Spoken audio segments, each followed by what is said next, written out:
Welcome to the Scam Economy with your host, Matt Bender.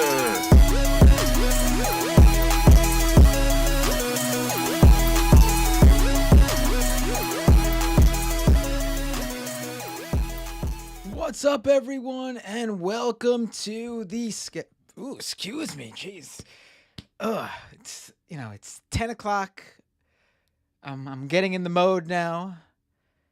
I had to down a drink so I can not sound like, I don't know, that annoying sound that some people have when they're on the stream. Not me today. I made sure I'm not parched whatsoever. My thirst has been quenched. But anyway, welcome to Scam Economy Crypto Hotline Live, the post show. Oh yeah. Hope you all enjoyed that episode of Scam Economy with Molly White. The unbelievable idea of abortion DAO. And then the unbelievable fees on the Ethereum network last weekend on Saturday night, really into the following day, thanks to the Bored Apes, really showing how ridiculous Ethereum network, the second largest blockchain after Bitcoin, is. Really showing their ass. Phone lines are open. I'll be taking calls, but first, some notes. What do I get to first? All right, so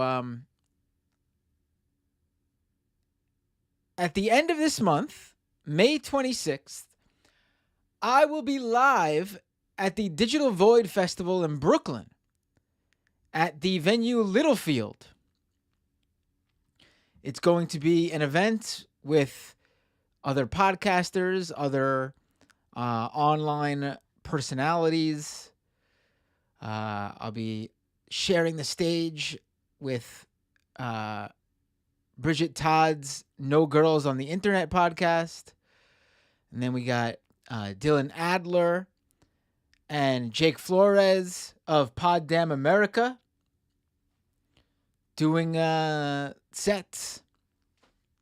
There's a few other things I saw, I think, that are in the works. What's this? There was another one that was recently announced. Yeah, we got, here we go. We have, this was the recent one I saw. Here we go. There's a few other people announced, but we got Dr. Jamie Cohen, who created the Doge meme. It's going to be like a night of like internet stuff, and I'll be doing a live Scam Economy. It's a Thursday night, so instead of sitting here with all of you on May 26th, I will be doing the live show in Brooklyn as part of this festival. It'll be streamed live, and then after when I get home, I'll get a version up for all of you for the podcast. It'll be a good time. If you're in Brooklyn, come check it out. If you are not going to be in Brooklyn, then tune into the stream. And this isn't really Scam Economy news directly, but I guess I should let the cat out of the bag now, being that it seems to be official.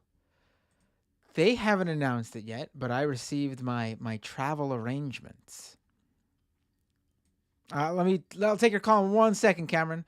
So I won't give an official date yet, but let me tell you that sometime over the next, what is this? 7, 8, 9, 10, 11. Over the next 11 to 12 days, I can't tell this quick. Over the next 10, well, that's not what hold on. 11 to 12 days, I have to look at the calendar again. I will be going down to the Tim Pool compound, and I will be a guest on the Tim Pool show, whatever they call it. I don't even know if he has a name for it. Timcast, Tim Pool IRL, one of those. I'm very much looking forward to it. It'll be fun. I think it'll be fun. I think it'll be very fun. So yeah, it's big things coming up for Scam economy. I don't know if we talking about crypto. I'm gonna try to bring it up. I'm gonna try to, even if he doesn't plan on talking about it, I'm gonna try to push that in there. But probably gonna be a more doomed oriented thing. Could imagine. So I will let you guys all know. It'll be, he gets a lot of he's a big audience, So it'll be good to get in front of that audience. All right, let's take some calls.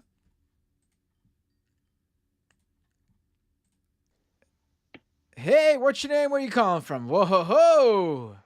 Hey, hi, Matt. Oh, hey. Hold on, hold How's on. it It looks like going? you're about to go I'm like, sorry, I didn't mean to try and call in it looks like you're about to do while you were some talking, but Wolves of Wall Street here. No? you do the intro, and I know the stream's like a few seconds ahead of or behind the Yeah, you're not record. hearing me right now at all, are you? What? You're not hearing me at all right now, are you? Can you hear me? I can hear you. Can you hear me? Yeah. All right, go ahead. What's up, Cameron? Oh, yeah. Anyway, well, I had a cool quote. I've been doing some reading. I've been trying to excuse me, I lost all my voices because so I'll get these off. Stayed up all night doing business powder with my friend. But I've been reading a lot, and I got a cool quote that I heard. Listen to this. This just sounds cool. All right. Cryptocurrency has the structure of the unconscious. Jacques Lacoin. Is that the great philosopher, Sir Lacoin? He's sort of like a great philosopher, if you will. Yeah, I think That's exactly what I just said. Thank you for just repeating what I. He was knighted, if I recall. He was a big deal. Huh? He was knighted, if I recall. He's a big deal. Yeah, he was knighted by the Queen. But I wanted to get into one thing.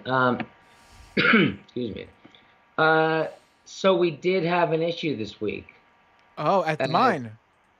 Yeah, we've been trying to integrate our recent acquisition of Glue into our mining business, and we sort of like hit a snag. You remember Glue? How could I forget Google? It was one of the big snafus in Silicon Valley history. One of the biggest snafus in its history. Yeah, and I thought that maybe that meant that I didn't have Google and I didn't own YouTube, but then we found out I do own YouTube, or I run somebody who owns YouTube. Now I have to work for them. But anyway, we did hit a snag integrating the glue. We were conducting a trial of our new glue technology in like just one section of the mine, just to test it out at first. And unfortunately, have you ever heard of like a fire being underground? Yes, I have. That is a possibility, of course, right? Yeah, like apparently, it happens with coal veins sometimes when, and I remember seeing like a whole town got evacuated. Um, well, that is to just say that unfortunately the seagull glue used to reinforce the walls of the mine proved to be extremely flammable. And the cigarettes that I issue to the kids who worked for me in the mine, unfortunately, ignited the glue, causing a mine fire. Ooh, does not sound good. No, well, we were able to seal off that section of the mine so as to prevent the fire from spreading to our main area where we're. Oh, good. Yeah. And I'm assuming that everybody was able to safely get out and no one got hurt.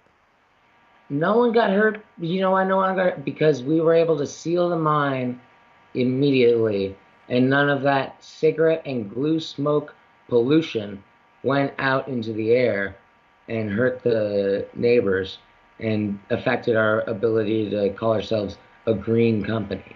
Right, right. But I'm talking about the workers who were in the crypto mine. I'm assuming they all got out, right? Have you ever seen that Oh no. miniseries, the Chernobyl?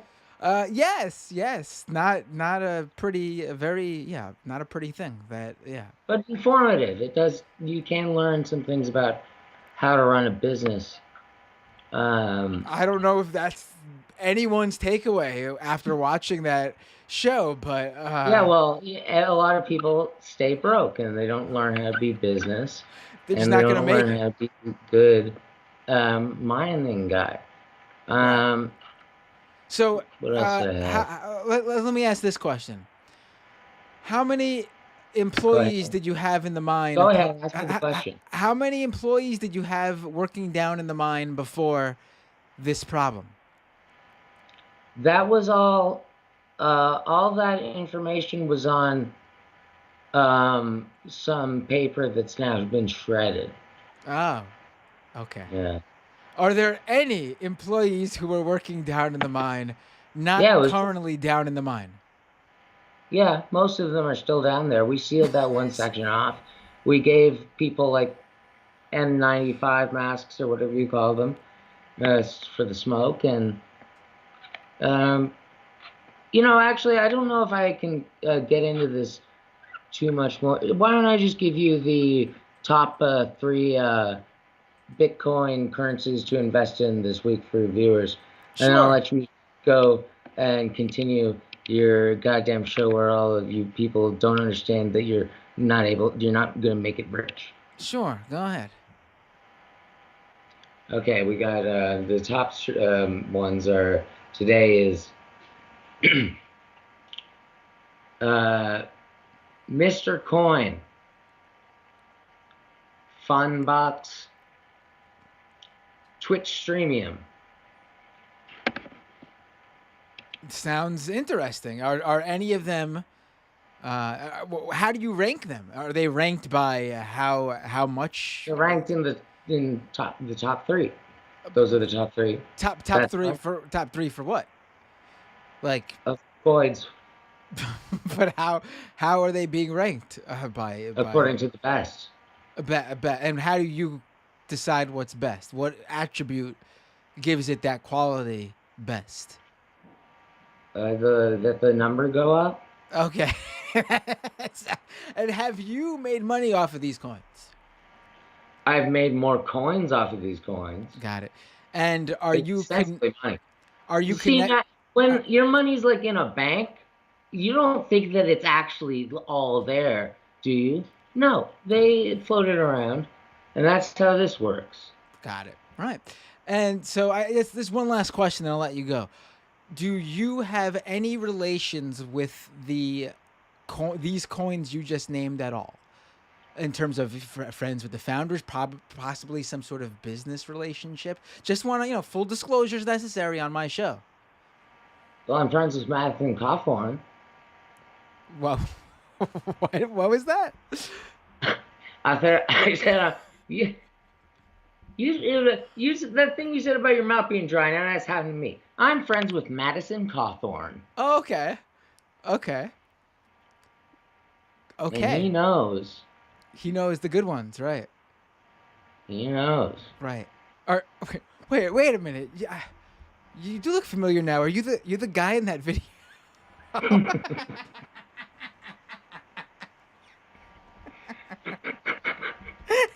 We know each other very well.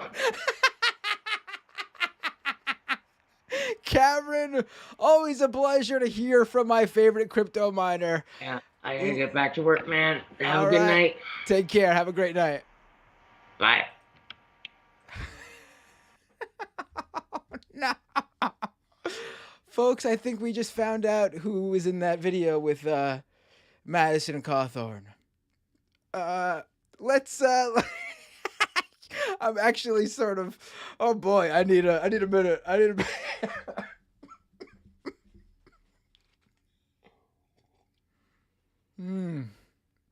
Oh boy. All right, there are some people who are asking. Cameron is a frequent caller into the show. He gives me updates every week about how his crypto mine is doing. He's a crypto miner, and he has a literal crypto mine, like physically dug into the ground. And I saw someone ask, "Is this a joke?" Uh, I think that's up for you to make that determination. All right, let's go back to the phone. Excuse me. Oh, I just hung up on somebody. Well, call back in if you. Oh, let me take this minute now to thank the patrons who've joined since the last episode of Scam Economy. We got some new patrons.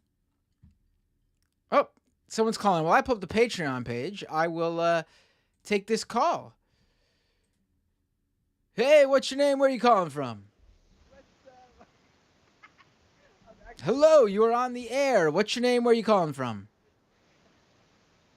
Uh-oh, I think they are listening to the stream, which means they're behind. So I will hang up on them. I think they'll realize once I hang up on them. And the Patreon page should be open now. And those new patrons, where are they? Where are they? All right, here we go. Oh, just a few this week. We got Todd B, Burion, Jose, Eric S, and Cameron R. I think that's the Cameron, a resident crypto miner Cameron, who I guess he's sharing some of his crypto riches with me. Thank you. I appreciate that, Karen. Also, I will read super chats, of course. YouTube.com/Matt Binder. We are live. Santa Cliff with a super sticker, giving me a little fist bump right back at you, Santa Cliff. Let's go back to the phones here. I still can't believe I'm thinking of that Cameron. Call it Cameron. All right, here we go. Hey, what's your name? Where are you calling from? Hey, calling in from Houston, Texas. Can you hear me okay? I can hear you great. How are you? What's your name? Oh, sorry. My name's Alex. Hey, Alex from Houston. What would you like to talk about? Two things. First one, congratulations on your invitation to the compound. That is, I mean, honestly, that's kind of like that's a serious life achievement there. I'm kind of jealous. Right. I'm looking forward to going to seeing the. I believe he has his own skate ramp or park or whatever. I'm looking forward to seeing that. Yeah. Do you skate at all? No. I was interested in skateboard culture back in the day, back in my like junior high years. Never was a skater though. Never wasn't very. I don't have good balance. So anything that involves balance, like skateboarding, riding a bike. No, can't do. No good. Well, I saw that. I've heard last episode. I heard you listen to. I didn't know that this thing about leftover crack and what else. I mean, I didn't know you're into punk. That's pretty awesome. So I mean, that's. I mean, you're kind of a skater if you're already into that. You're halfway there, you know. Right. I'm looking forward to asking him. How does he? He seems to have grown up in that world. How does it feel to have politics that go distinctly against everything? I hate to say this, but I have listened to quite a few of his streams, and I've noticed a pattern, and I just wanted to put you onto this because I don't know if you're aware of it. He does it on Twitter, and he does it on anytime he has a leftist on. He will do this move, so just watch out for this. All right. What he's gonna try and do is he's gonna do this classic shape shifting, where he'll just be like, "Well, I'm the real leftist then, and you're the authoritarian. I thought that all leftists were against authoritarianism, all that stuff." He's gonna try and pull that move 6 ways to Sunday. So all I gotta say is prepare a Jeet Kune Do move on that, so he'll trip over his own. He's gonna try and go for that. And just let him do your thing from there. But what does that even mean? Going to do what that. Is it, like in what context does he say that in?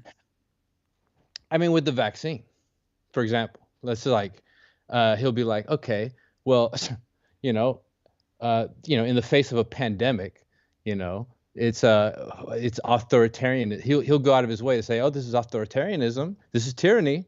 The fact that 1984 that we have a vaccine being mandated here, or Well, I have an easy answer to that. Well, maybe I shouldn't give it away in case he's listening, but yeah, exactly, true.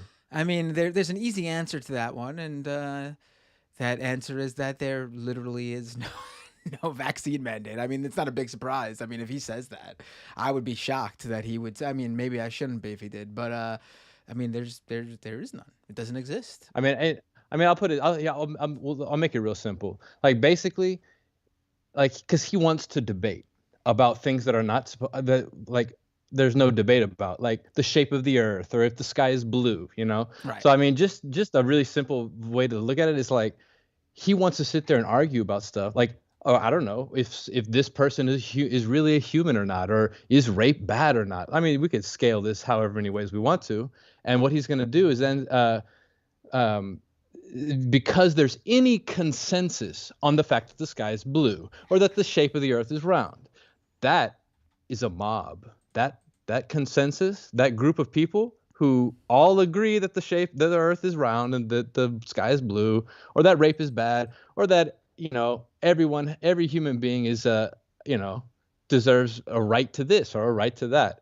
I mean, you see how this is going. I mean, that is authoritarianism. That is a mob. That is a dangerous woke mob. And he's going to try and twist your arm on oh, wait a minute. I thought you were leftist. I thought he's Right. going to try and pull that. Right. I appreciate the heads up on that one. I'll think about that one over. I think it'll be interesting. Like, I'm not, I've said this on this show well, not the scam economy specifically. Again, this is broadly whatever we want to talk about in the live stream. But I've said this before. When I do these debates, my interest is not in really at all changing the person I'm talking with's mind, because that's likely not going to happen. Like, I'm not going on Tim Pool's show to win Tim Pool over. I could care True. less what Tim Pool thinks at the end of the episode. It'll be an interesting discussion, and like I always say, I appreciate anyone who's open to actually talking with someone and debating these things.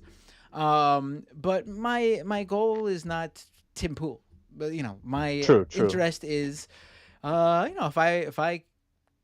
if what I say connects with even one person who watches his show, and they change up their viewing habits. I'm not saying I want them to drop watching Tim Pool's show. I'm just saying add a little bit of diversity into their media diet.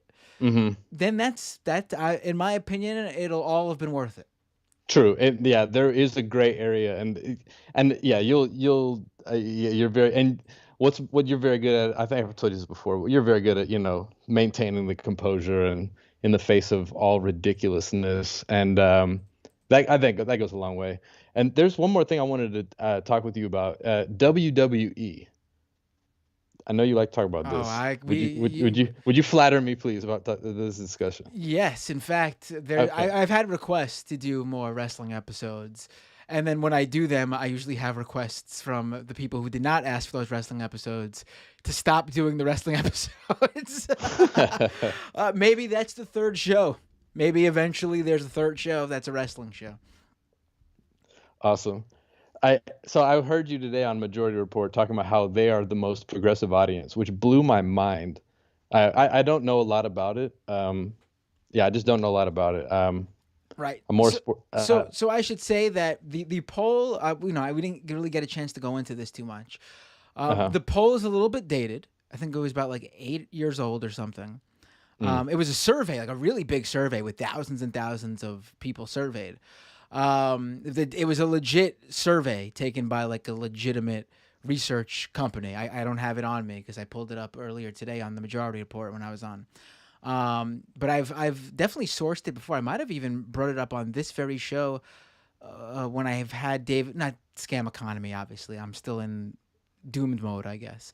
On Doomed, I've definitely brought it up when speaking with David Bixenspan, who is usually my guest on the wrestling episodes. He's actually the one who told me about the survey. And The addendum here is that, yes, wrestling fans are one of the more progressive, right after, I think it was WNBA and the NBA. That's right. Unfortunately, though, they are the lowest for all of the sports in terms of voter turnout. That's interesting. Okay, now what you just said there, that is kind of fascinating. It's very fascinating to me because so I'm reading Chris Hedges' book, Empire of Illusion. Have you heard of this book? I know Chris Hedges, and the book sounds familiar. I'm unfamiliar with the book, though. I've not read it, or Okay. have I read anything about it, really. Each chapter is dedicated to different, I guess, features of society. One is about the decline of print. Another one is about the decline of, all sorts of subculture. He basically goes to different subcultures, and one of them is wrestling, and he puts a lot of thought into it. And he describes wrestling. It's a spectacle, right? Of course. And let me preface this. When you mentioned that poll, it spoke to what I have experienced with people who I know who listen to or who pay attention to wrestling. Like they take it very seriously, right? They are actually very progressive people. So it never occurred to me. So when you said that, I was like, oh, yeah. Like I didn't doubt it, just from my little world over here. But so anyways, I'm reading Hedges, and Hedges is saying, that WWE is a sign of a decadent culture. They paint a picture of the stock market crashing and everyone's losing their homes, and they reenact this in 2008, for example. And people are over there like basking in the whole situation, and it's just a mirror. Everything is mirroring itself, and it's like a hedonic kind of treadmill sort of thing. I don't know. And then I hear you say that, and I'm like, wow. So I don't know. It'd be interesting to hear you and Chris Hedges talk about that world, because I don't know if you would want to speak to that, because it'd be interesting. What was Hedges? What was I'm hearing what you're saying, but what was Hedges' take again? Like what context did he bring up wrestling in? Yeah, well, in the context of actually he was talking about in the chapter on how people are reading less. They care. Basically, he was criticizing celebrity culture, like how people are obsessed with. This is, I think that's incredibly glib, honestly. I mean, it does. It's so dumb, because you're essentially talking down to the vast majority of people. I mean, let's face it, you're talking down to workers if you say something like that, because the vast majority of workers aren't coming home from their 9 to 5 or even 12-hour day in the kitchen or serving tables and sitting down and reading fucking theory. They're sitting in front of the TV or going online or watching drinking a beer and watching Netflix. Yes, beer and salty food. Like, hell yeah. So the idea that Matt Leck said it perfect, and that's what brought the wrestling conversation up to begin with. That's what inspired me to bring it up. We should be meeting people where they are. Simply put. I mean, you might not be a surprise based on anyone who watches this show, but when you come and watch a live stream, whether it be Doomed or whatever that I'm doing, unlike a lot of other lefty shows, you're not going to be hearing theory and from me. I'm not going to be reading from Marx or anything like that. I'm not poo-pooing that. Right. I think there's certainly a place for it.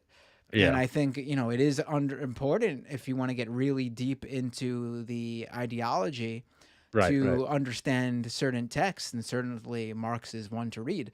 But I just don't think it's a requirement in discussing issues with people on this level. Absolutely. I want to meet people where they are and explain to them why, this stuff affects them, why these policies help them, why they should worry about this, why they should be careful of that. And I think that connects with people in a way. And if they get more involved, and do read theory and get further into the academia of things, then that's great. That's perfect. We need more of that. People who really, will do the deep dives into that. But I think that's not really the way to spark that first connection. Can I play devil's advocate real quick? Sure. Okay, so if I'm Hedges, I should add this, that maybe what he's saying is that wrestling is an exploitative industry because it feeds on the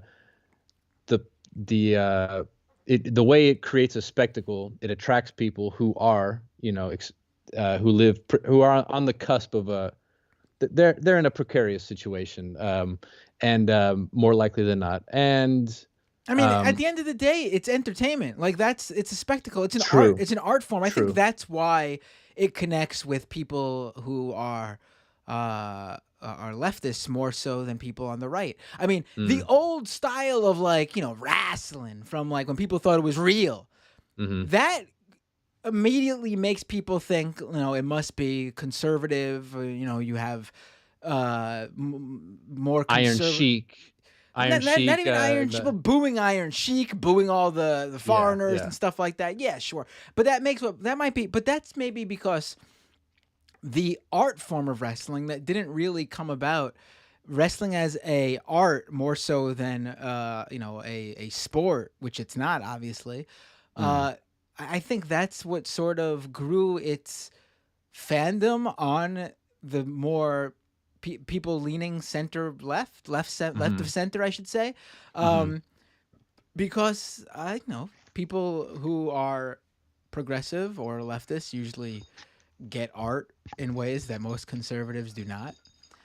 If you look at the art world, whether it be fine arts or film, TV, music, the most talented, most influential artists of whatever medium are usually fairly progressive.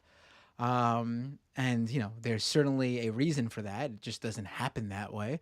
There's also a reason why some of the biggest conservative influencers are failed Hollywood wannabes and musicians and such. They wanted to be part of that, but just didn't have that talent. So they inevitably became very angry at the world and became conservative.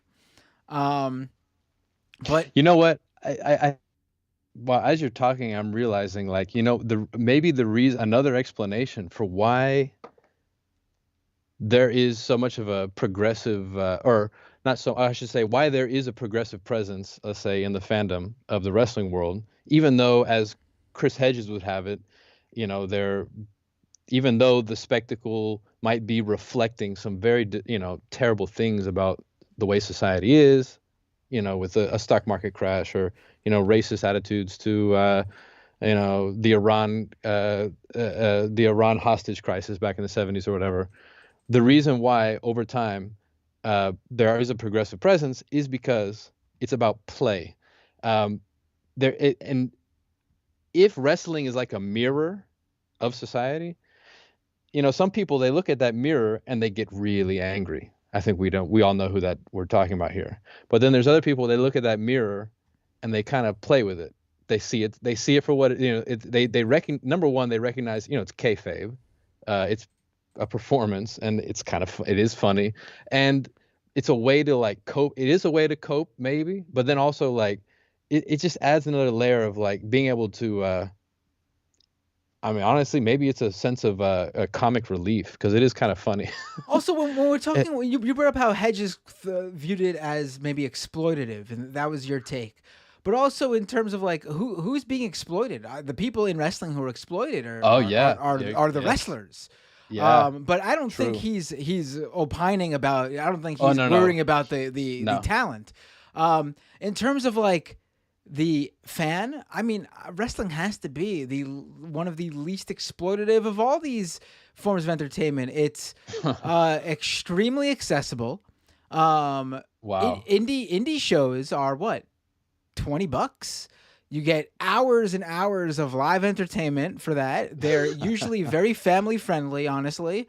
I mean, unless you're taking your kid to ECW like my dad did. But other than that, they're usually very family friendly. I mean, they require almost. I mean, if you don't have cable, wrestling is available for $5 a month on Peacock. You could have unlimited streaming wrestling for $5 a month if you just want WWE, which honestly the vast majority of the public probably wants. And, you know, if you want live WWE, it's on network television on Friday nights. You don't need cable. I mean, you'll miss out on the Monday show, but it is what it is. You'll miss out on AEW, but, you know, I mean, I don't see how viewers are being exploited. It doesn't ask for much. Even when it comes to, like, the selling of things, it's really just trying to, like, in terms of merchandise, yeah, they wear their merch and stuff, but no more than any other sport. Well, this is the last point, and then I want to hear y'all talk about the glorious crash in the NFT market. But what I think Hedges is saying is more that the wrestling world is exploiting crises, real things that are happening in people's lives, and selling it back to people, and they watch it as, you know, and he characterizes it as a you know, kind of a grotesque thing. Like the storylines themselves were exploitative. Right, because well, I mean, that's literally all storytelling, right? I mean, movies do this, TV shows do this. Oh yeah.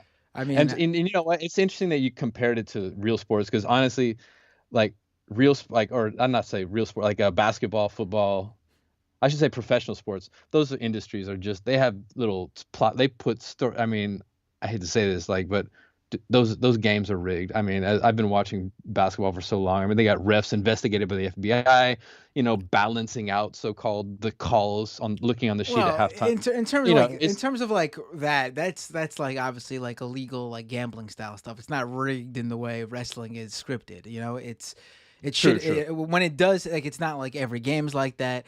And then when it does happen, it's not supposed to be, and obviously not everyone's in on it. I mean, that's to me, rigged means like everyone gets together and decides, all right, we're gonna do this. True. And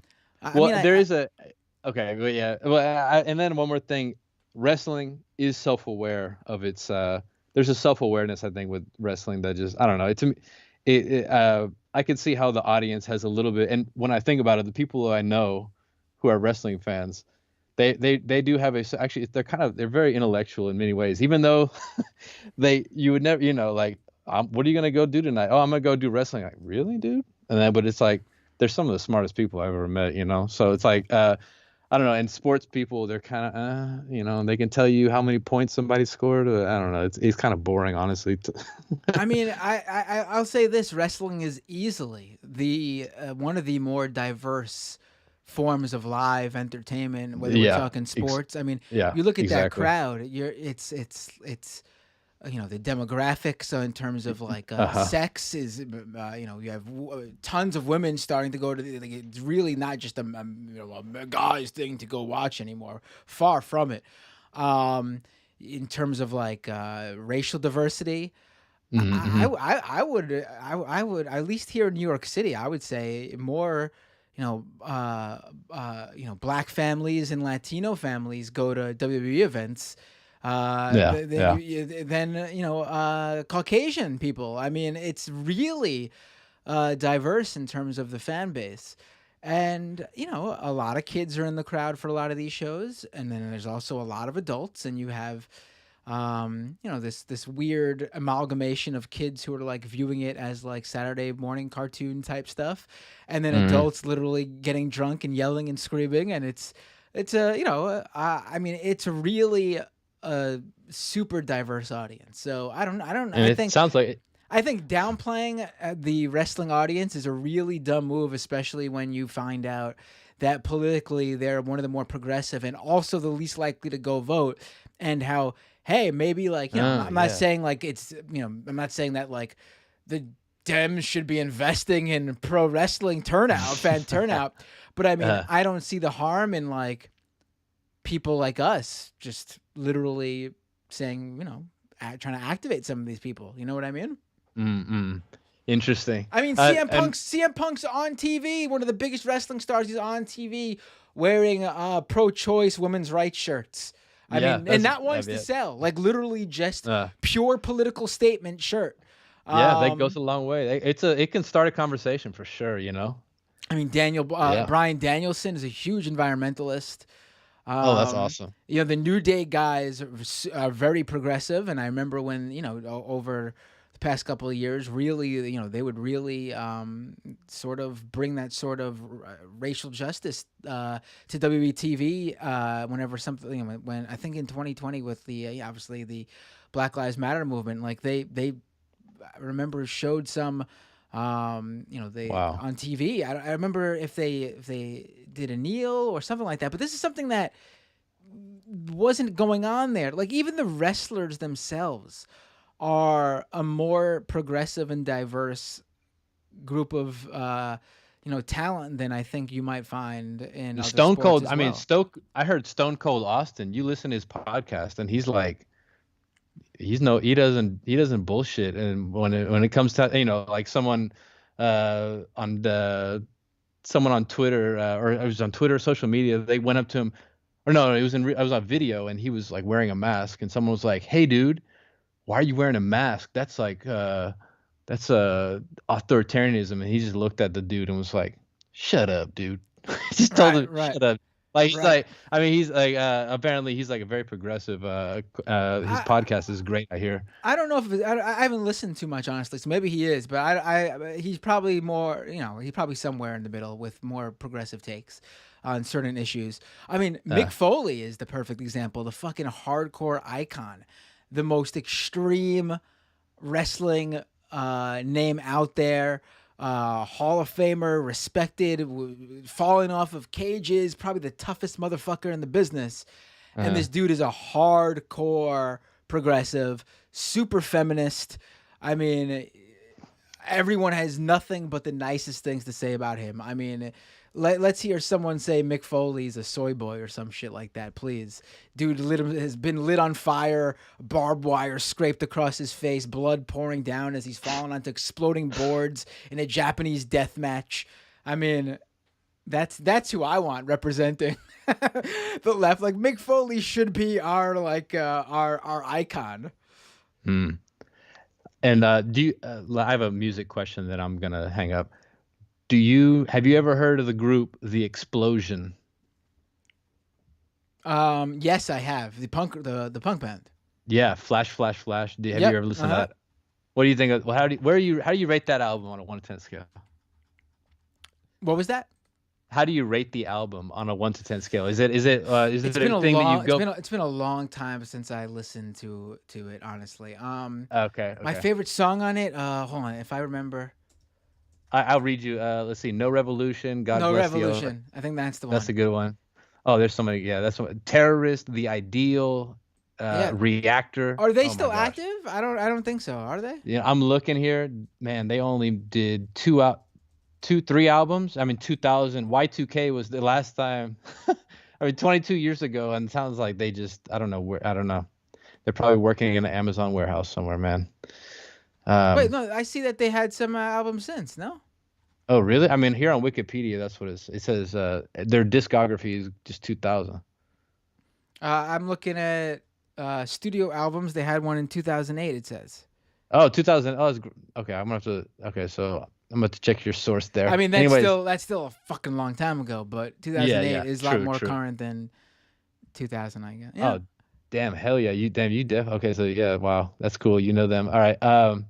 Yeah, that's one of my favorite albums. Anyways, all right, man. Thanks for talking. Good talking to you. Take care. All right. Have a good night. You too.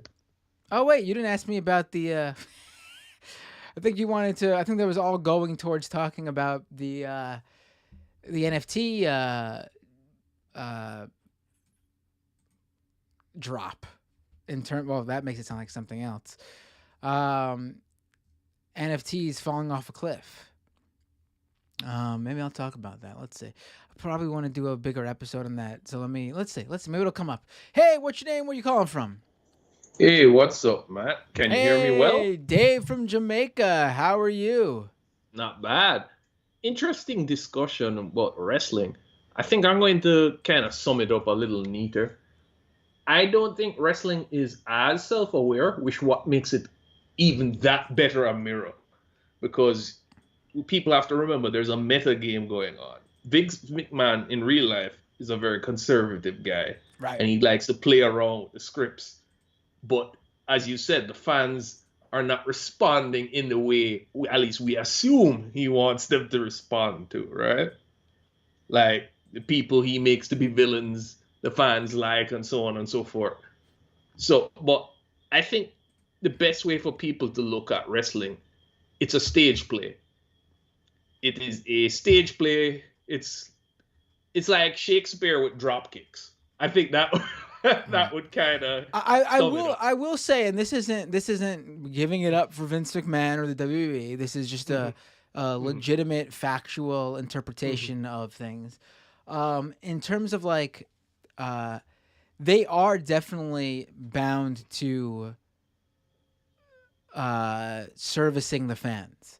It obviously doesn't always work that way, but there's a reason why. Obviously, he's married to Linda McMahon, who literally runs like the America First policy think tank or whatever. But she's also no longer involved with the operations of WWE. Again, though, obviously there is probably some influence there, and they met with Trump when he was elected and got into office, but they definitely don't flaunt that connection on TV.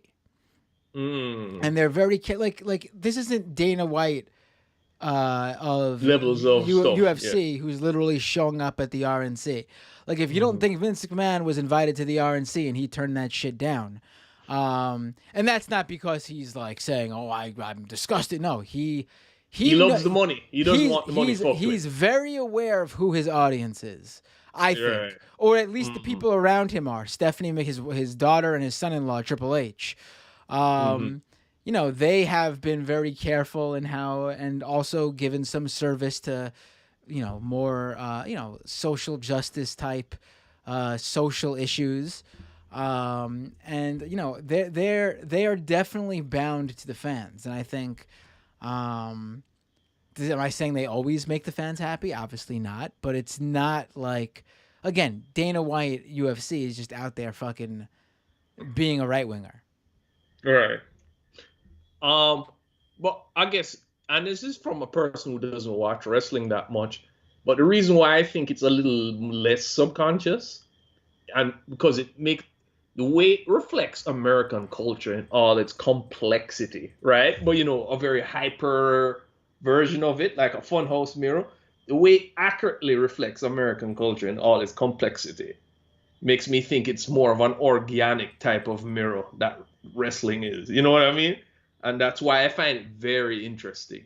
Like, if I wanted a summation of American culture and all its complexity, I should look like 5 years of highlight reels from wrestling, and I get a rough idea of what's going on.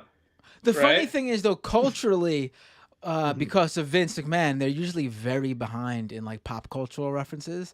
Like, for example, you know, who's like the big pop star right now? I don't know. Someone throw out a name to me.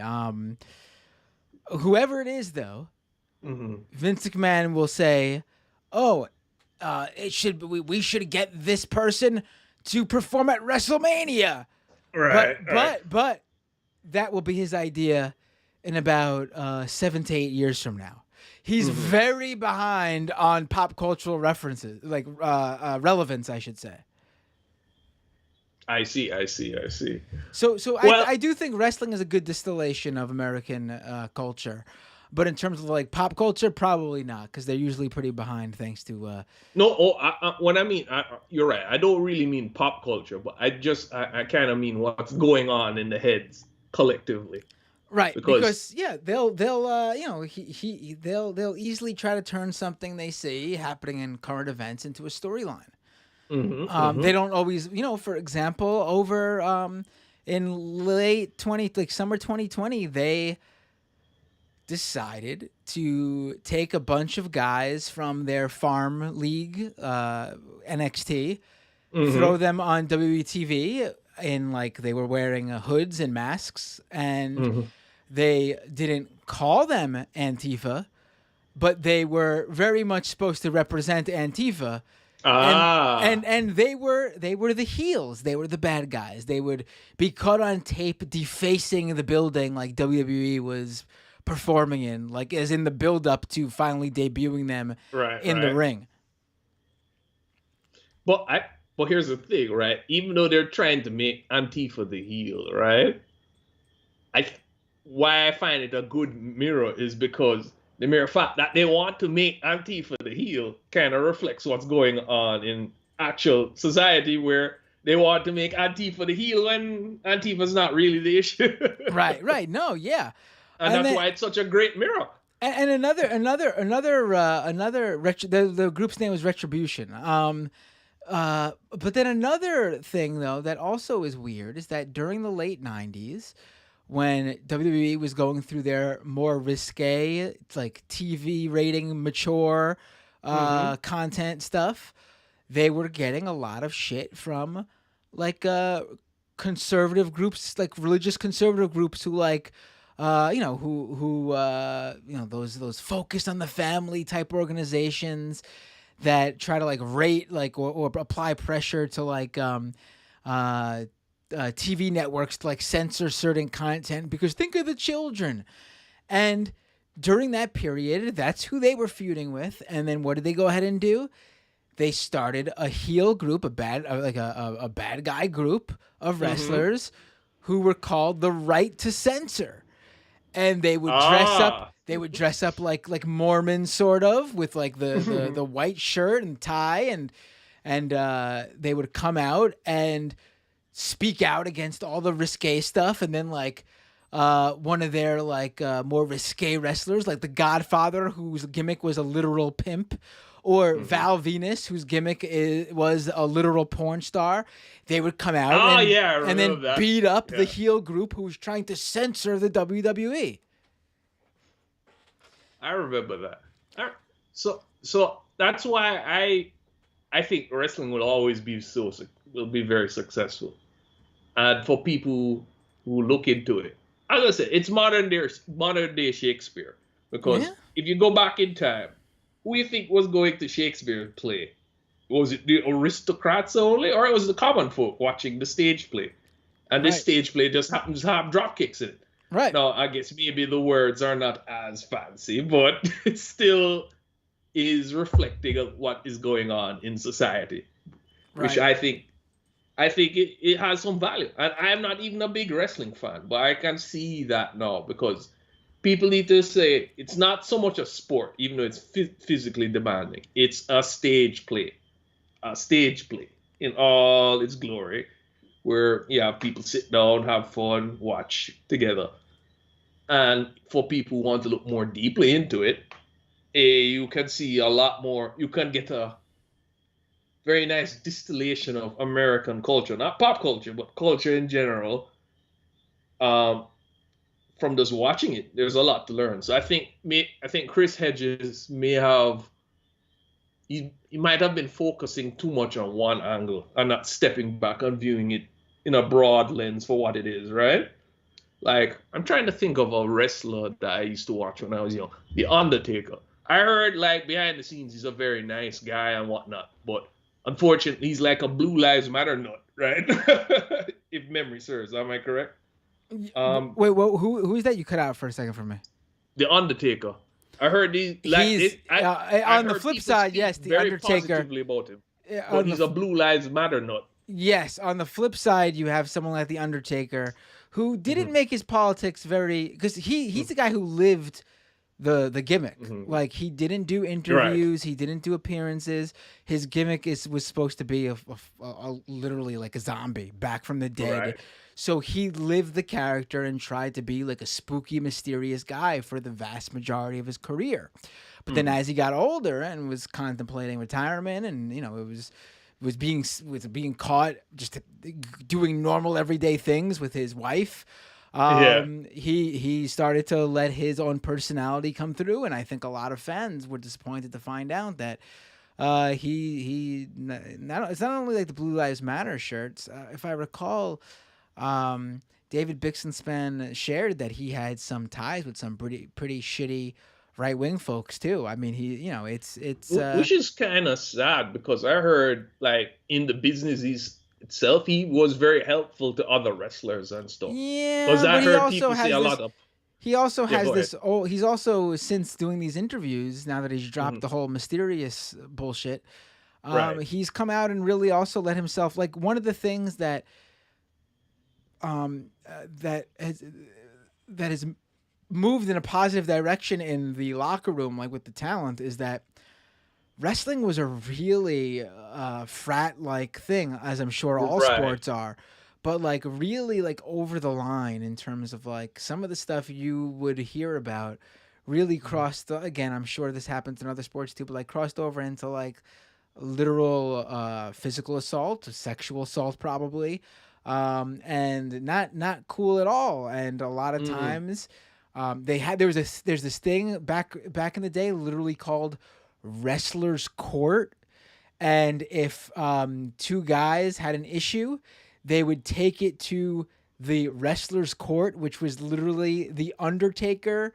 and like Oh my. some other like old time like old guys who were like pretty like were known for being sort of assholes and tough backstage, like JBL. Yeah. And you would basically be it would go in front of the court, and whatever they ruled, you would basically be tied to. And if they ruled against you, and whatever punishment they ascribed to you, that's what you had to do. And So if you that's didn't- what he was up to. and Oh if you my. and if you didn't follow it, you weren't one of the boys. If you complained about being ribbed, which is their version of like pranks, and again, this could go really far sometimes. If you complained about it, you weren't one of the boys. If the boys were going out drinking and you decided you wanted to call it a night, maybe you would go home to the family, that would be a problem back in the day. If you if you rub someone the wrong way backstage by like, you come in to the office, the locker room, I should say, and you're new and you didn't automatically go and help the legends carry their suitcases shit. and stuff, Right. and be like a literal like I don't know, like bellhop to them. You were shit upon, and that would hurt your career. Really, like terrible stuff. And I've heard was like. he recently, Sorry, go ahead. he recently came out and complained that back in the day, the boys would try to show how tough they were backstage and try to one up each other with that sort of thing. But nowadays, the boys are just all hanging in the back before the shows playing video games together, and that really bothered him. He wished it was more like how it was in the old days. And it's like, are you kidding me? Like, that's ridiculous. No, I didn't hear that. That's pretty shitty. But I guess the one I heard about is Ric Flair and the plane stuff, and that was like pretty bad. Pretty bad. Yeah. If anyone watched, people should watch The Dark Side of the Ring on Vice TV. Let me bring up David Bixenspan again. He actually worked on not every episode, but a good portion of them in the latest season as a researcher, because the dude is like a literal like encyclopedia of wrestling knowledge. Yeah, I mean, it's progressed in every way, and really the only way it hasn't is in how wrestlers are treated directly by the company, and that's run by Vince McMahon, honestly. Yeah, 100% agree with that. Well, I'm glad it's moving in. Well, I guess management will try to kind of thwart that, but it seems it's moving in a better direction with the younger generation, where this kind of shit ain't so cool anymore. Yeah, I mean, I remember there was a number of wrestlers who had negative reactions online publicly when Trump was elected.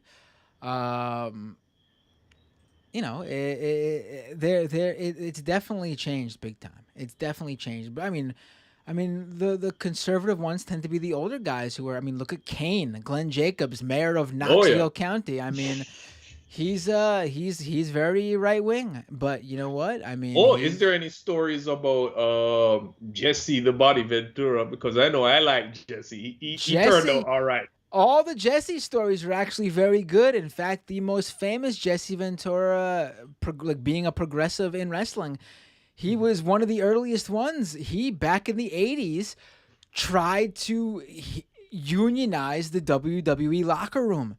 In fact, it is probably the furthest a wrestling union has ever got. He organized the boys, and his last attempt to really drive it home was he made the calculation that ended up destroying the effort and hurting his career. He thought, man, if I could get the biggest star on board, then that's it. We have our wrestling union. And he approached Hulk Hogan with the idea. And Hulk big Hogan, mistake. Hulk Hogan immediately turned around and tattled on Jesse to Vince, and Jesse Ventura was fired. Yeah, Hogan is he has scab written all over him. Yeah. Unfortunately, it was a big miscalculation there on his part. Right. I mean, I know Jesse can go a little bit off the deep end sometimes with the conspiratorial stuff, but he's not a right wing conspiracy theorist. His stuff is like the old school, like left wing conspiracy theorist. Yes, he's a good conspiracy theorist. Right. I remember he used to have this conspiracy show, and yeah, some of the shit was kind of bat crazy, but I guess the emphasis was in the right place. You know, it's not like a hateful conspiracy. It's like it's more of I understand where he's coming from. If you get what I'm saying. Right. Yeah, I mean, you know, he's I think in some aspects he's hurt his credibility, where I think he could have been a more important voice in if he wanted to be, but I don't think he really did. No, but I think he legit believes them, and that's probably why that kind of hurt him a little bit. Maybe, yeah. And then he used to be a SEAL, so I mean that will fuck with your head. He sued Chris Kyle's family, if I recall, right? The estate, because the American Sniper said something about Jesse in his book that Ventura said was not true, if I recall the story correctly. And I think he won the lawsuit, actually. Oh yeah, that kind of reminds me, excluding Jesse, but unfortunately, especially SEALs and a lot of military folk, not all of them, but especially the special ops, those guys love to lie and exaggerate. Oh right, like the guy who's well known. The guy who's gone out saying that I am the guy who shot Osama bin Laden right square in the forehead. It's just me. I was the one. I did it. Yeah, these guys are, you know, it's yeah. And the bright side is that type of culture causes a lot of people to kind of actually say what's happening, because as you said, that same guy who said he shot Osama bin Laden, I think if I remember the story correctly, his other members were basically saying he kind of broke certain protocols so he could run up and then shoot the corpse of bin Laden so he could get that was credit. The story, right? If I recall, don't quote me on this. This is just based off of what I remember, based on you running it through my head. Yeah, I think it was something like he was already dead or something like that. Oh yeah, he was just running up. So it's so perverse, because I think a lot of them know a best way to get money is say, hey, I was in the special ops, and then you write some book or some the Tom Clancy model of making money. Right. And I know there's some people who do some good reporting on that, so I hope they dig into it more, because one thing I want, if for Americans in general, is to become less mystified with their armed forces. Yeah, that's and stop kind of worshiping them, which I find very deadly. The funny thing is, though, it's not a funny thing, but the thing is, though, it really isn't a deifying of the armed forces as a whole. It's just that they view the military as, oh, of course they have to have my politics. Of course the military is all conservative. But we've seen time and time again that, like, when a progressive or left-leaning or even like a basic lib military veteran approaches someone on the right to sort of challenge their worldview, they don't have that same respect for that military veteran. Nope. It's just, it's not the same at all. Right. It's just purely they deify them because they just assume or try to purposely plant the idea in other people's heads that these guys are all conservatives, obviously. Mm-hmm.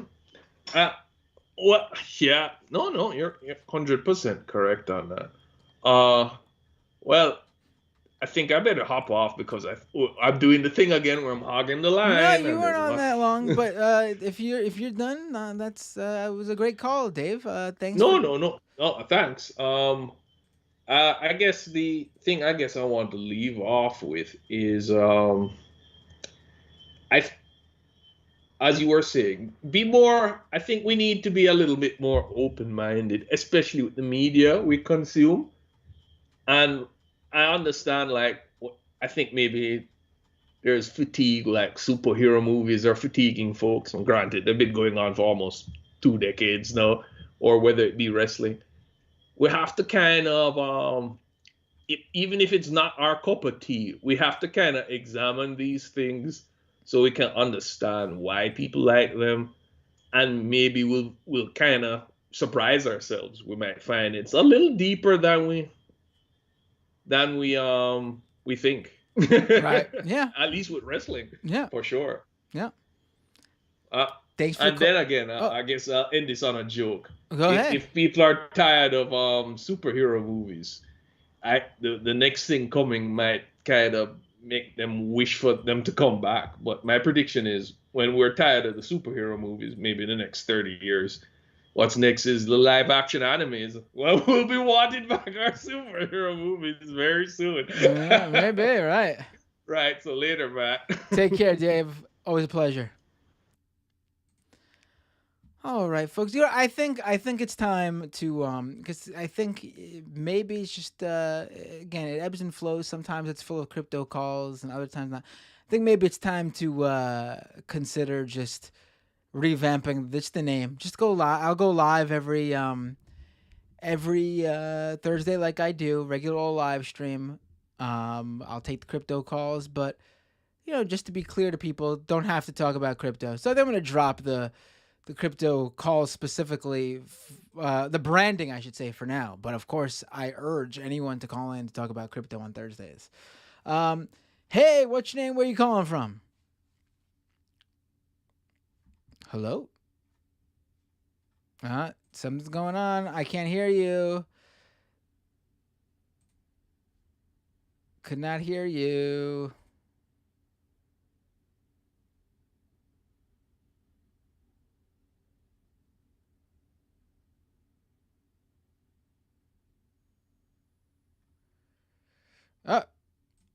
Hey, what's your name? Where are you calling from? What? Is there something going on with Skype? 2 calls in a row. I answered right away. And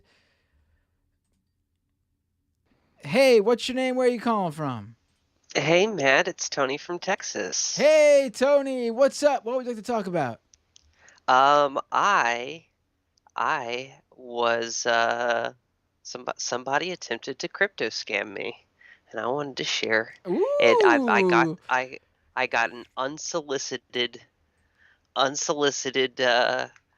crypto message in my Discord DMs. I'm really excited now. You really made my day. Let's hear it.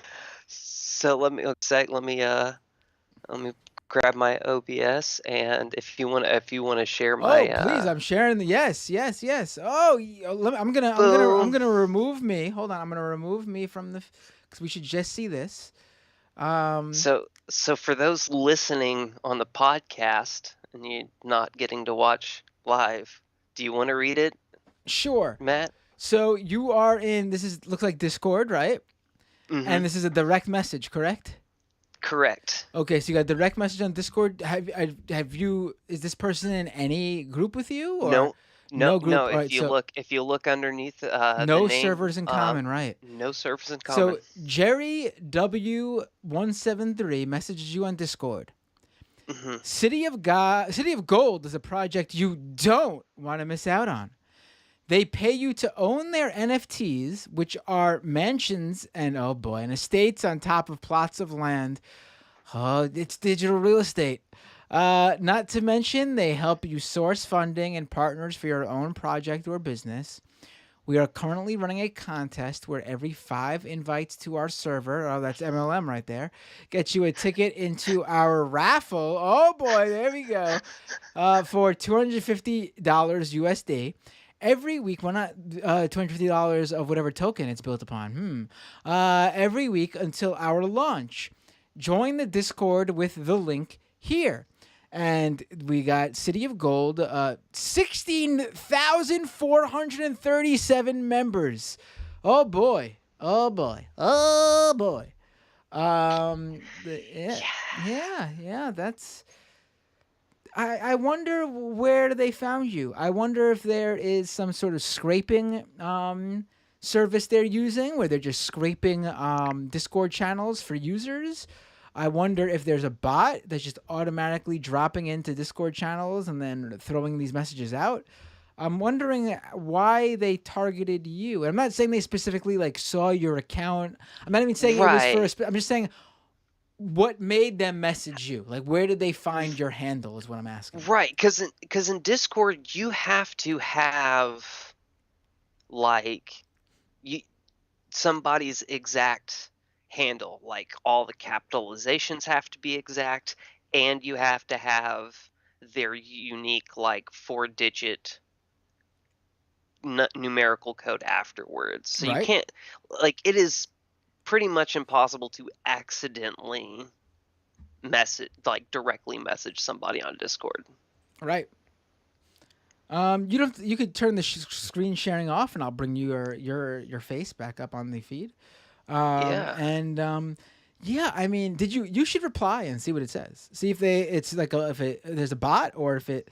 I don't think anything's gonna happen to you just for replying. I already reported it. Oh, to okay, spam. that's fine. It's then. No, already that's- cleared out of my. That's why I took this guy. Oh, it was It's a like, you know screenshot. what? I'm just gonna screen grab this because I don't want it sitting in my inbox. I do too much communicating with people for work and stuff through Discord. Oh wait, we got a variant in the YouTube live chat. To be honest, tons of Discord servers already do this type of raffle stuff to maintain activity. Now it's just attached to something more sinister. Random invites are not uncommon. Invite bots were a thing like 3 to 4 years ago. They comb lists of users all the time. Variant also says, I think they have insiders or a way to get username data. Keegan says, they just join a server, scrape the user list. They just join a server, scrape the user list, and leave. Yeah, that one sounds more plausible than, obviously an insider. Yeah. Although it's possible there's an insider. I mean, Twitter literally had a Saudi spy working for them.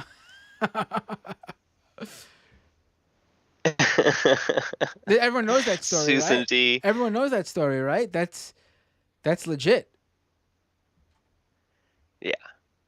Oh wait, Well, Susan, what's Susan saying? Are you Susan says to Variant, "Are you Jerry W? Just admit it." Oh, well, yeah. So that like I haven't had anybody try to crypto scan me on the like 2 dating apps that I'm on. So Huh. I was excited to finally have something new to talk about on crypto wise on the hotline. Well, no one on those dating apps are trying to scam you that you've caught on to yet, at least. I mean, they gotta message me. Oh to, like... no! I didn't mean to go that route. I'm sorry. Is there anything else, Tony? Or I think that's it for tonight. I guess shout out to chat and everybody. Everybody's so awesome in chat. I saw that there was some. You guys keep it real. There was some spammers in there. What were they spamming? I can't. Yeah, I dropped the ball. I was doing stuff and wasn't paying close attention to. So there were some spammers, but Zoe saved it. Right. Thank you, Tony, and thank you, other mods. Yeah, just spammers, and obviously anyone who's going above and beyond to be, but if some assholes pop in, they can be assholes as long as they're not ruining the flow of the chat. Yeah. All right, guys. This is. Oh wait, why am I ending the show? I didn't mean to end the show. Let me just revert Don't do and that go. yet. All right, Tony. Thank you so much for the. I was literally ready to do the whole. I don't know why I'm out of it already. Maybe I'll just take another call or two and then actually end. But Tony, always a pleasure when you call in. Thank you so much. Likewise, Matt. Take care. Bye. I was already jumping ahead to ending the show. We're not there yet. Maybe another call or two, depending on how long they go. Let's Oh yeah. Oh, oh boy, not good, not good. Oh, let me read some super chats. Oh, also over on Twitch. Oh man, I'm really dropping the ball. Oh, don't forget Patreon. Oh my god, let me do some of those right now. Patreon.com/Matt Binder if you're not already a patron. It was the first of the month just 5 days ago, which means, as what happens every first of the month, Patreon starts charging. And lo and behold, we do lose people. Just, their cards decline or they have to cancel due to financial difficulties or what have you. So if you want to support the show and can afford to become a patron, go to patreon.com/MattBinder.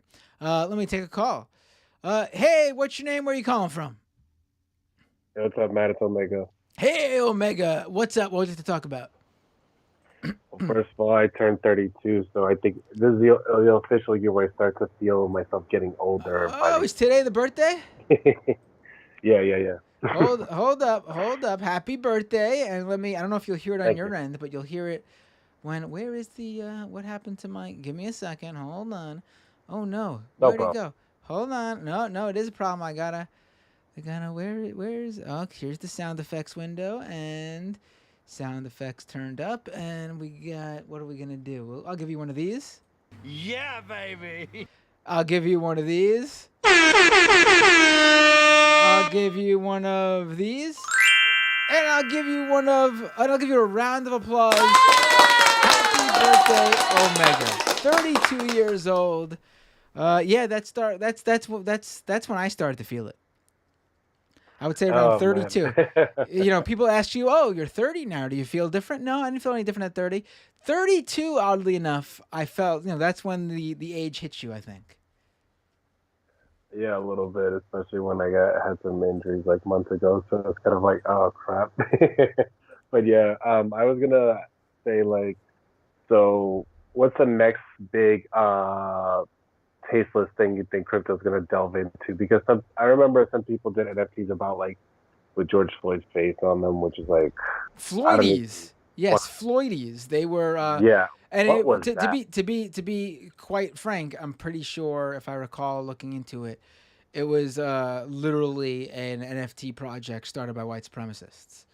That's shot. Yeah, I mean that's surprising if you saw what they were trying to do with these things. I saw them on Twitter. I couldn't even believe my eyes. I'm like, this is really happening. But okay, the world is so jacked up sometimes that like you'll get disappointed. Not the shock. It's already worn off for so long. You're just like, okay. But yeah, what do you think is the next tasteless thing that people are gonna do since people recently tried the one regarding the Roe v. Wade stuff? What was that? What's the next big like tasteless NFT or Oh. crypto thing that they're gonna do now? The last I saw was the abortion DAO. Yes, but that was just like I mean I did mention on the show it was just a really bad idea that I saw. I don't think there's any work that has been done. Oh man, I just went in to check on what was going on with Floydies. It's still going, if you can believe it. Yeah, really, it is 100% a racist, and not like passive racism. I mean, legit started by white supremacists to mock George Floyd 100%. Did you also see that some what was it, profits or something like that went down drastically? Because I don't remember exactly what was the exact quote, but it was something saying that a lot of the stuff went down, and I'm starting to think that after the athletes said, "Hey, this was done to me, and this is such a rug pull, and I'm not okay with this." after enough of the players said that, I think it started to sink into people that maybe it's not worth investing in anymore. Well, I think it was always just a very small market. I think a lot of it was propped up by wash trading, which is basically people selling it to themselves for crazy prices in an effort to uh, like market at that price. Like, you know, if you buy something for $1,000 and then you set up a new wallet, and that new wallet buys that NFT from you for $100,000. That NFT is now worth $100,000 to the public who is looking on, not knowing that you just basically paid yourself $100,000, like non-existent, like the transaction was non-existent. You know what I mean? Um, Yeah, I would say probably maybe it depends on where. Like, unless correct me if I'm wrong. Do some of the people that do the trading stuff like that, but they still have to pay fees and they do some trading back and forth or anything like that? what was that? I'm sorry. I'm yawning now. If you can believe it, I No think problem. yeah. I'm. Go ahead though. No, what if somebody wouldn't it be kind of treated like how stocks are treated, where like they have to give a little, they have to pay a little fee anyways every time, or is with crypto do they? There's no such thing as a fee, so it's just the money and then that's it. I'm not following. I'm sorry. You talk fees? So like you know how like in the stock trading places you still have to pay like a commission or like a fee of some sort every time you do it. Oh yeah, there is Like, what you pay on the exchanges when you buy crypto. That's not the actual price of crypto. That's the price that they're charging you for the crypto. Like you know, oh, okay. if I go to let me go to Coinbase right now. Just randomly going to Coinbase. And let's see what's Bitcoin trading at on Coinbase right now. It's at $36,390. If I wanted to buy a whole ass Bitcoin, if I was gonna throw down $36,390, I can tell you that's not what Coinbase is paying to give me that Bitcoin. They are paying less, and they are skimming whatever percentage that they've put on top of it. Yeah, Like that's like hard. like Coinbase right now. Let me go to Robinhood just to because it's a quick example to show you.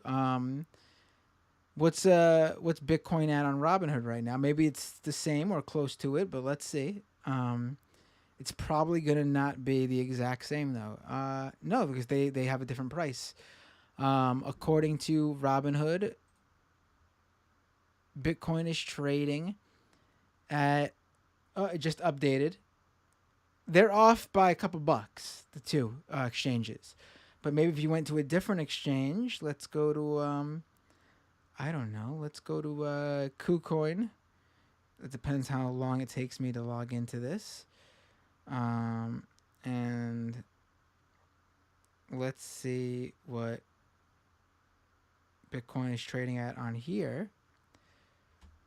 And let me refresh Coinbase.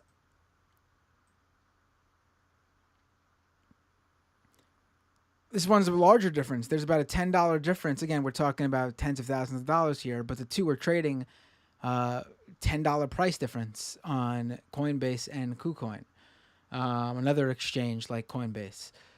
So basically, they just have slightly different uh, costs in terms of how much they're charging you for their service. Oh, okay, so yeah, that sounds like about it. It just makes me think of like how when I don't know how many people still do this, when people bid on stuff in eBay and then they sometimes when you see the price skyrocket in like the last minute or two, then you kind of get the vibe that's like, was that the buyer actually just jumping in at the last second with another account, with a burner account, just to kind of like just to ramp it up and then try to see if you're gonna try to pay more than It's with that it's quote. not. I believe that's called. I forgot what that's called. Auction. When they do that in auctions, that usually probably. I mean, I'm sure it has worked when there's a bidding war between two or three individuals. But for the most part, that probably isn't what's happening. Simply because who are they trying to incite a higher bidding war with? Because usually there's not some sort of bidding war. Usually, what you see in these big trades is someone just goes on OpenSea or something and just makes an offer that's high enough that the person just outright accepts. And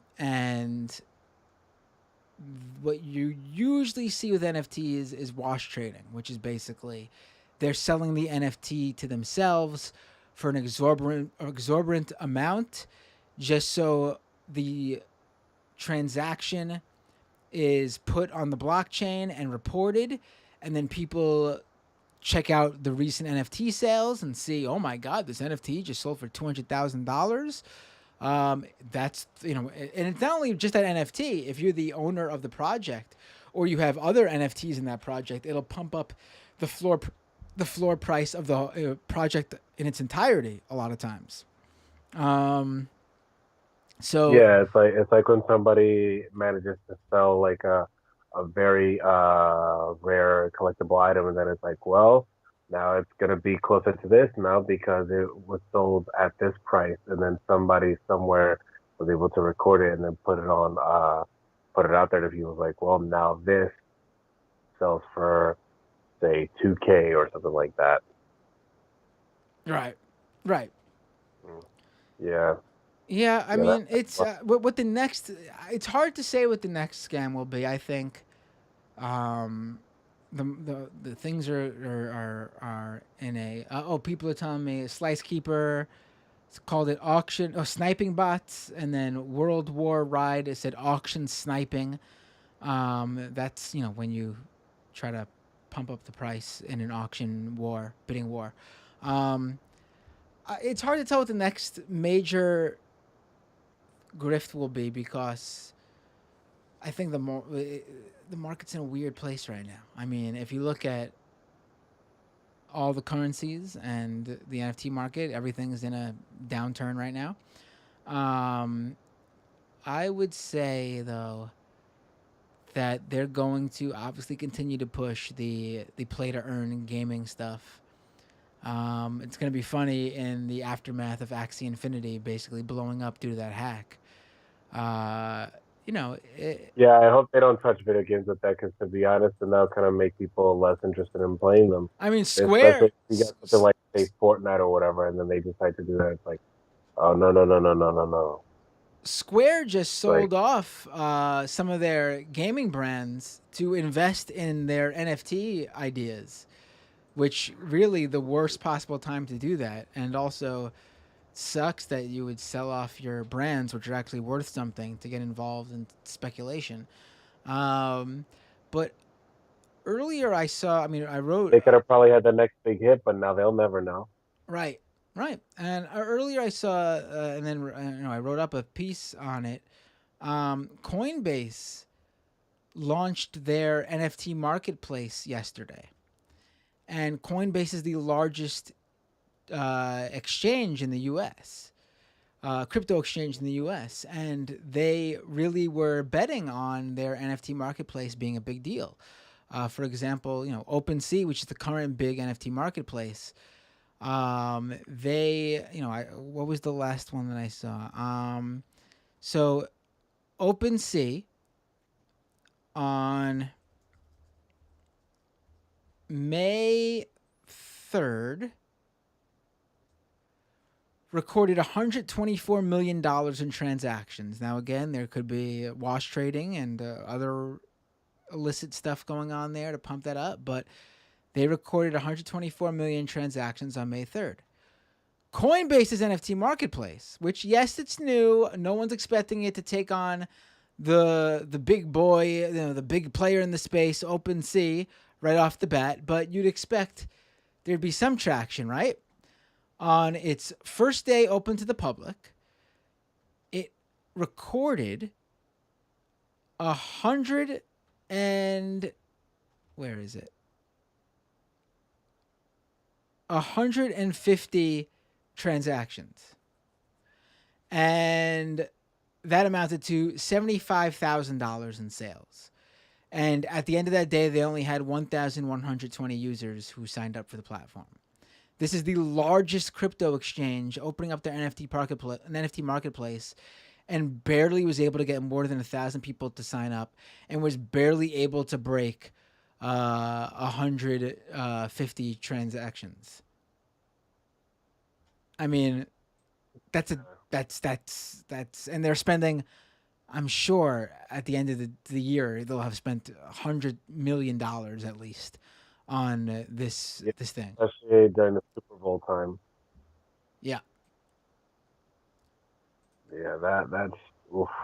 Yeah, I think it definitely did take enough of a hit to where that would be the number because like I think there would have been much more if like a lot of stuff here and there came out about like didn't come out about people having their crypto wallets stolen and this is that or the other thing and then the athletes too and then people just be like, well if even some elite people are getting hit, I don't want to get hit and maybe I should leave when I can so that way I don't have to worry about getting ripped off this bad. It's like but it's like it's a lot of rug pulling at the end of the day. Every this MLMs, whatever other thing that's similar in nature where you have to still you have to still throw money at the bottom level for people at the top level to make money and then so on and so on. It's like I'm sorry. It's just another one of those things again and then people are gonna keep getting suckered in. It's the cycles of it. It's like eventually people had to stop selling Avon products. Eventually people had to stop Herbalife stuff, and eventually people are gonna stop crypto, and then the next thing's gonna make its way through, and then we're all just gonna be rolling our eyes again. Yeah. Yeah. Thanks for the All right, call, man. Omega. Always a pleasure. Yep. Us dads got to get our shut eyes soon, though. Have a great night. All right, talk to you later, Yeah. man. All right.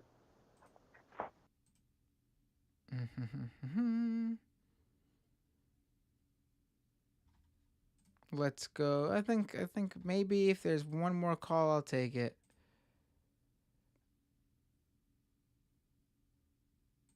And then I think there was someone who just tried to call him before. I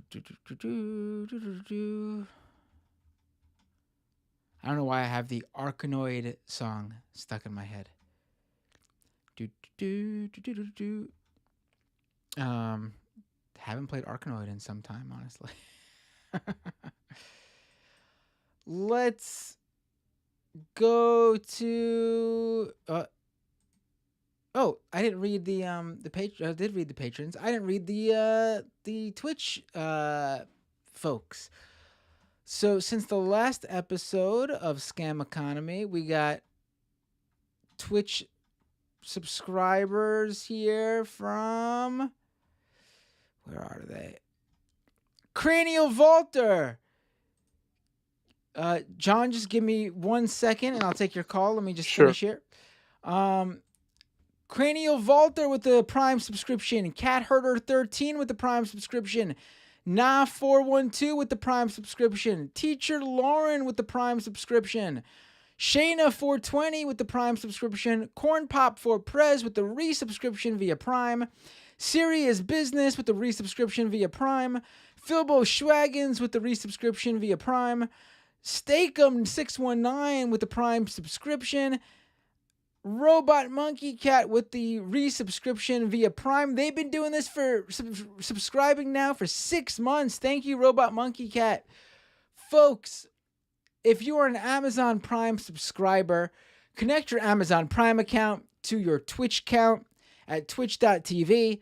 You get 1 free Twitch Prime subscription a month. That's a paid subscription that you get for free. And it's Amazon paying the streamer you subscribe to with that freebie subscription. Hopefully that's me if you enjoy what I do. If it's not, I'm not going to hold it against you, but I'd appreciate it if it is me.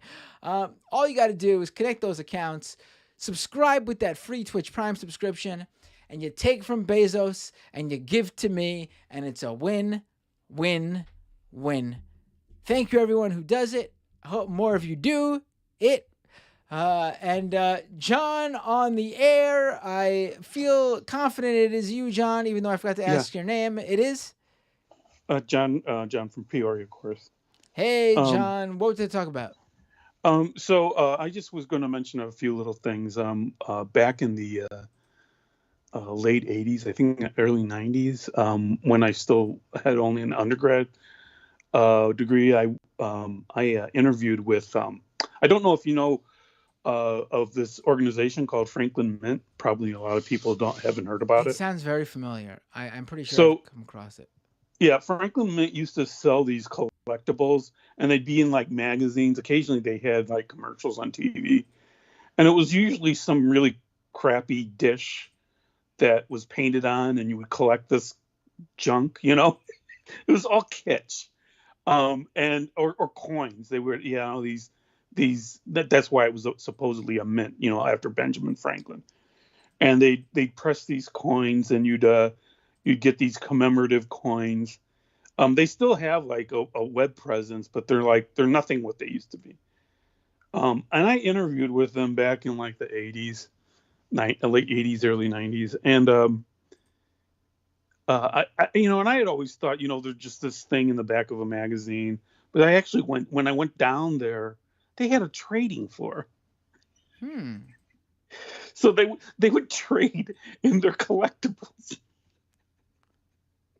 And it just reminds me of this, the NFT market and the crypto market. But, shit, even with Franklin Mint, you got something, I got your painting of puppies playing poker, and with crypto and NFTs, it just seems like, especially, like you were just referring to the volume that was traded on Coinbase's new NFT market. I mean, that's kind of ridiculous, And then you have these I've been following the gaming side of it, the people that discuss it from a gaming point of view.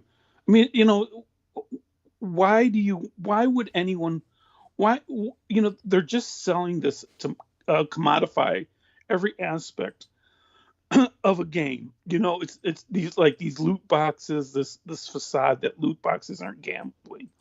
It's just nonsense. Loot boxes are gambling, NFTs. And then they want to bring this NFT to traditional gamers, and a lot of us don't want it, and for good reason. And you just brought up the Axios thing.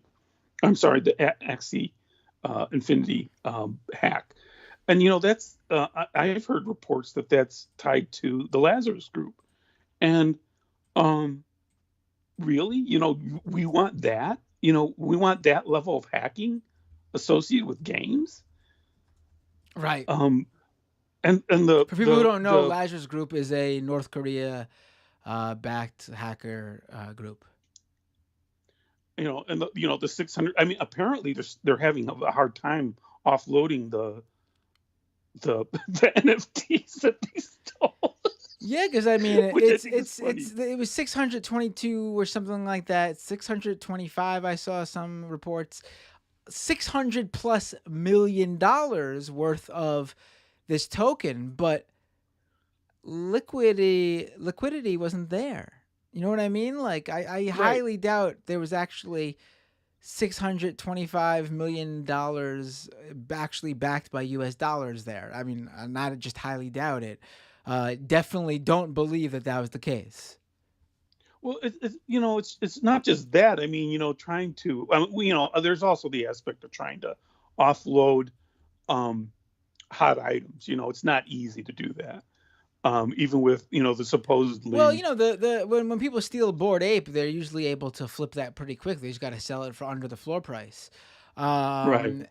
So if it's. But I was hearing. I mean, I don't know a lot about NFT or crypto, but I mean, the Tornado app and stuff that they were trying to use that they can't get it. They can't. Oh, the mixer, like right. you say, they can't get enough to volume to get rid of it. So I just and the other interesting point about this is. These play to earn games are illegal in South Korea.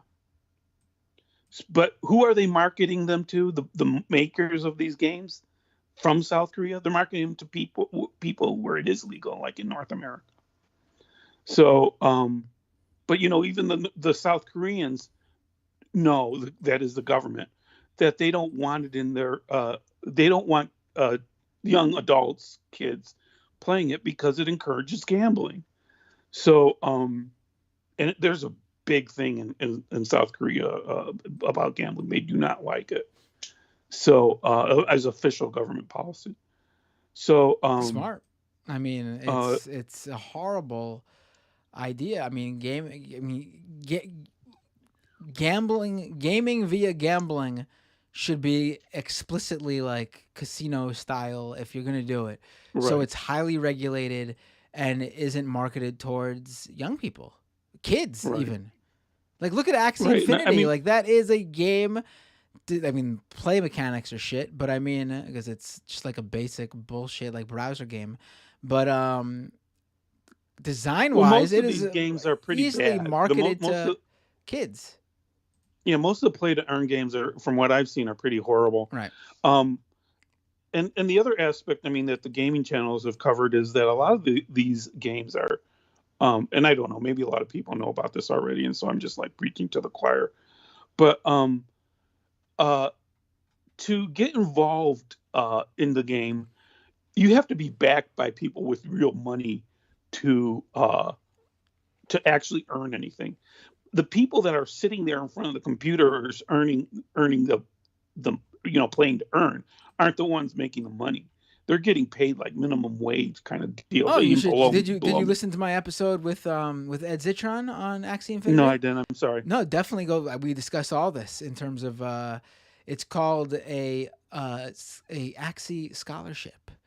You get to basically become an indentured servant by borrowing a Axie, a monster, and basically the NFT that you need to use as your character. And you need a whole team, by the way, a team of 3. So you need 3 NFTs to even get started playing. If you can't afford to do that, what you do is you get this scholarship where you are given the NFT team to borrow so you can play the game. And you obviously are expected to play. You're expected to play for a certain period of time. And the scholarship manager basically at the end of the day skims a percentage of what you've earned and keeps it for themselves. And you're expected to continue doing this.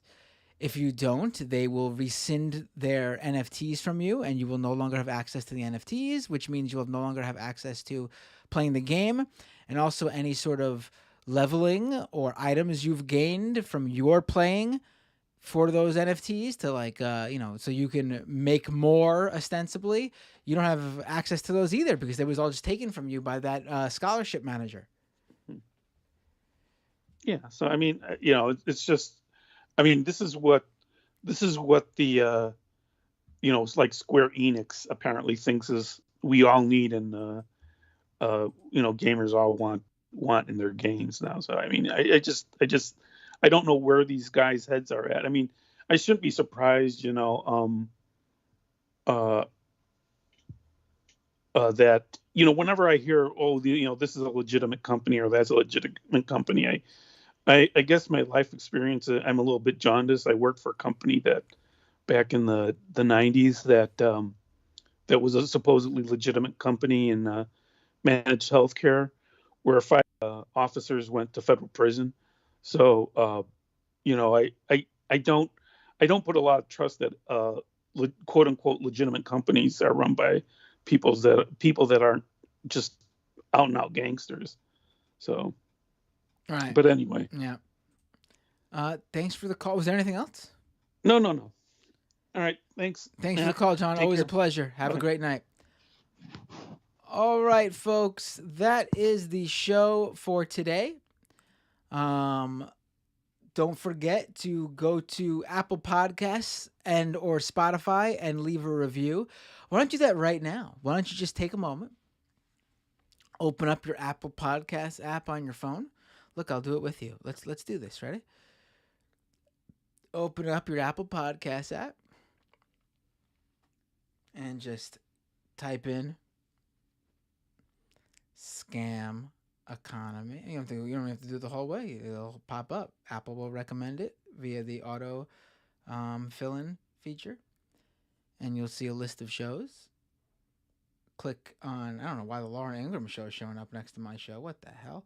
But here's Scam Economy.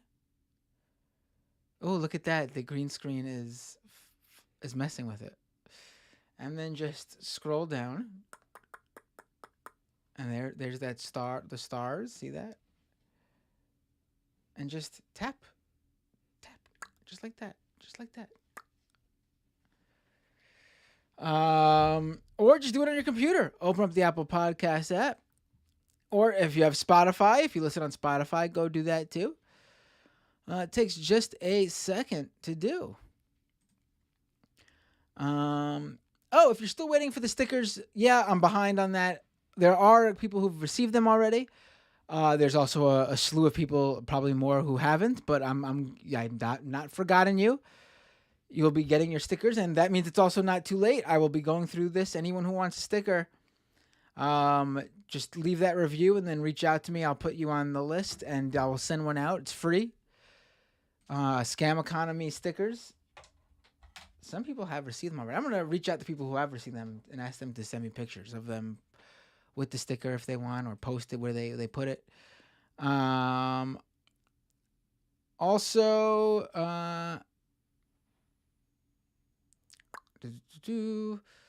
Boonswangle B Good Time says, thanks, Matt. My first live show. Great to see you caught it. Thank you for tuning into the live stream.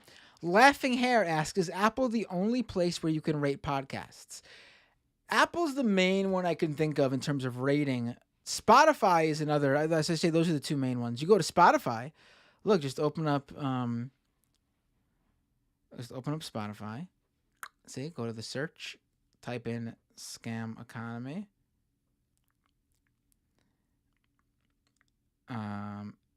There it is right up top. You see that? And just hit that star rating right there. There might be other, I think Podcast Addict. Podcast Addict is, it's late. Podcast Addict has a rating system. Google Play does not, I don't think. What else? I don't know if Stitcher does. Where else do you guys listen to podcasts? Just go to wherever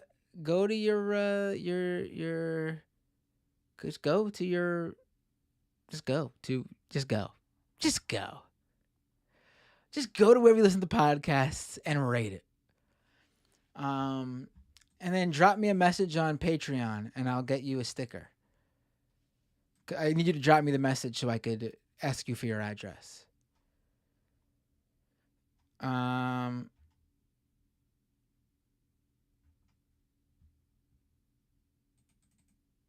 And then what else? Let's see. I did the Twitch. I did the YouTube. Oh, did I any more super chats I left?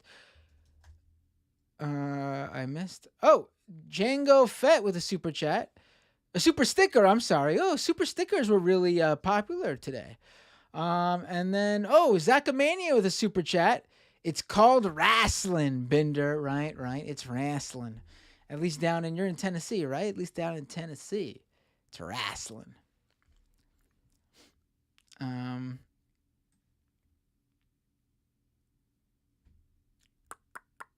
There's a lot of wrestling talk in the chat. I can't get to it all. I used to be able to read a bunch of chats, like not even super chats, but then the call-ins, and there's so many calls now, and also there's so many people in the chat now. I can only imagine even more what I would do. But I'm sorry if I can't read all. I'll try to read some more random chats every now and then. All right, so don't forget Scam Economy Live, May 26th in Brooklyn. Follow me on Twitter at Matt Binder, and you'll get all that information. Also, the Tim Pool news. I'll get you guys the exact date as soon as I know I can share it. We got some last-minute subscriptions here. Roger Rabbit, with a bunch of numbers thrown in there in lieu of letters. Just subscribe via Prime on Twitch. Thank you. And then over on Patreon, we got Louis K, Brendan M, William H, Eric S. Thank you for becoming patrons. This was not. These are people who I missed. I forgot to mention before, but at least two of these people. One person became a patron during the main show, Louis, and one person became a patron just now, Brendan. Thank you all so much for becoming patrons. And then Jerry Ty with a super sticker, a thumbs up in the super chat. Thank you in the live chat, I should say. Thank you so much, Jerry. Really appreciate the support. I'm telling you guys, it's all very appreciated, and also it helps build the show. I really want to bring some people on board to help do more content, written content, video content. This is all going directly into the show.